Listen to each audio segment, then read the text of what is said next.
Ce féticheur a kidnappé rapidement Rose, mais l'ami de Rose ne sait plus quoi faire et commence rapidement à crier très fort, tellement fort.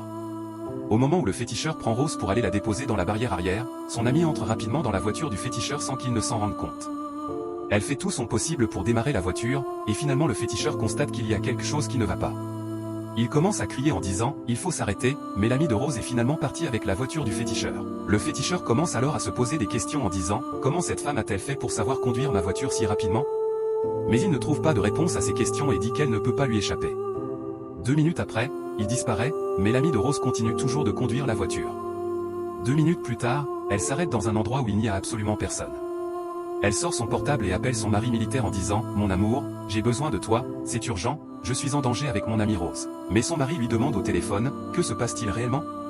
Elle commence alors à raconter la situation à son mari « Il y a un féticheur qui a kidnappé Rose sur la route, mais j'ai utilisé mon intelligence pour prendre sa voiture. Rose est aussi dans la voiture. » Rapidement, son mari lui dit « Donne-moi ton adresse immédiatement. » Elle commence à lui donner son adresse actuelle ainsi que le numéro de la voiture. C'était tellement touchant. Lorsqu'elle termine l'appel, elle sort rapidement de la voiture et part vers la barrière arrière. En ouvrant vite, elle constate que son amie n'est plus dans un état normal. Elle commence alors à la réveiller en disant « Rose, c'est moi, Pélagie.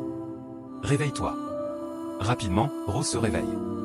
Son amie l'aide à sortir de la voiture, mais au moment où elles veulent fermer la barrière arrière, soudain le féticheur apparaît devant elles en disant « Qui es-tu » Lorsque Pélagie revoit le féticheur, elle commence à crier car elle a tellement peur de lui. Rose, elle, ne comprend rien à ce qui se passe. Le féticheur commence à les menacer, mais les deux amis s'excusent en disant « S'il vous plaît, laissez-nous partir. » Le féticheur répond « N'essayez pas de fuir, rentrez vite dans la barrière arrière, je n'ai pas beaucoup de temps. » 2 minutes plus tard, le mari de Pélagie arrive et constate que ce que sa femme lui avait dit est vrai, car il voit de loin un homme habillé comme un féticheur en face d'elle. Mais le féticheur continue de menacer les deux amis. Le mari de Pélagie s'approche doucement jusqu'à attraper le féticheur par derrière. Le féticheur a failli faire une crise lorsqu'il voit le militaire derrière lui. Les deux amis s'approchent rapidement de leur sauveur.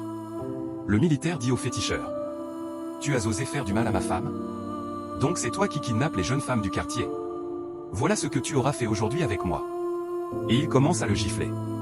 Mais le féticheur lui dit « Laisse-moi partir, on va gérer. » Le militaire répond « Gérer quoi exactement? Tu es fou, c'est ça? » Et il continue à le frapper à nouveau. Ensuite, le militaire lui ordonne d'entrer dans la barrière arrière et rapidement, le féticheur obéit. Je déclare sur la vie de celui ou celle qui a la chance de tomber sur cette histoire que le Seigneur Jésus-Christ sera toujours ton protecteur, le jour comme la nuit. Toute personne qui tentera de t'affronter échouera au nom puissant de Jésus-Christ de Nazareth. Crois-le, tape Amen dans les commentaires, partage cette vidéo au maximum et n'oublie pas de t'abonner.